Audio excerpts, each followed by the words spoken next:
Ready হালি mix দিয়ে বাসায় একটু ভিন্ন স্টাইলে রান্না করলে দোকানের থেকেও বেশি মজার হয়ে থাকে। তো আমি এখানে 200 গ্রামের রেডি মিক্স প্যাক নিয়ে নিয়েছি। কিছুটা গরম পানি দিয়ে হালি মিক্সটা আমি রেস্টে রেখে দিব। একটু ভালোভাবে মিশিয়ে নিতে হবে, নয়তো দলা পাকিয়ে থাকতে পারে। মাংসটাকে আমি এই সাইজ রেখেছি, আপনারা ছোটো বা বড় করে নিতে পারেন। দিয়ে দিচ্ছি 1 কাপ পেঁয়াজ। পেঁয়াজটা বেরেস্তা করব।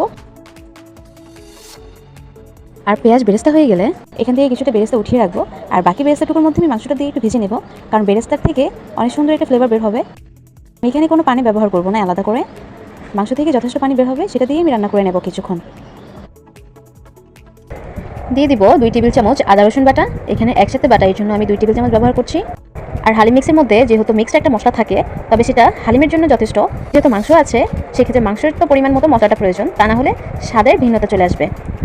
দিয়ে দিচ্ছি 3 টেবিল চামচ লাল মরিচের গুঁড়ো। এখানে আপনারা আপনাদের স্বাদ অনুযায়ী ঝালটা দিতে পারেন, যে যেমন ঝাল পছন্দ করেন। মরিচটা ব্যবহার করে কিছুক্ষণ রান্না করে নেব।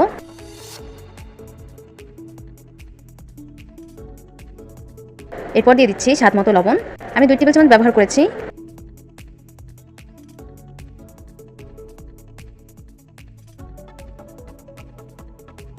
এখন দিয়ে দিচ্ছি কিছুটা পানি। আমি এখানে গরম পানি ব্যবহার করেছি। হালি মিক্সের মধ্যে যে মিক্সড মশলাটা থাকে, সেই মিক্সড মশলা থেকে আমি অর্ধেকের বেশিটা দিয়ে দিচ্ছি। এখন বাকিটুকু পরে ব্যবহার করব।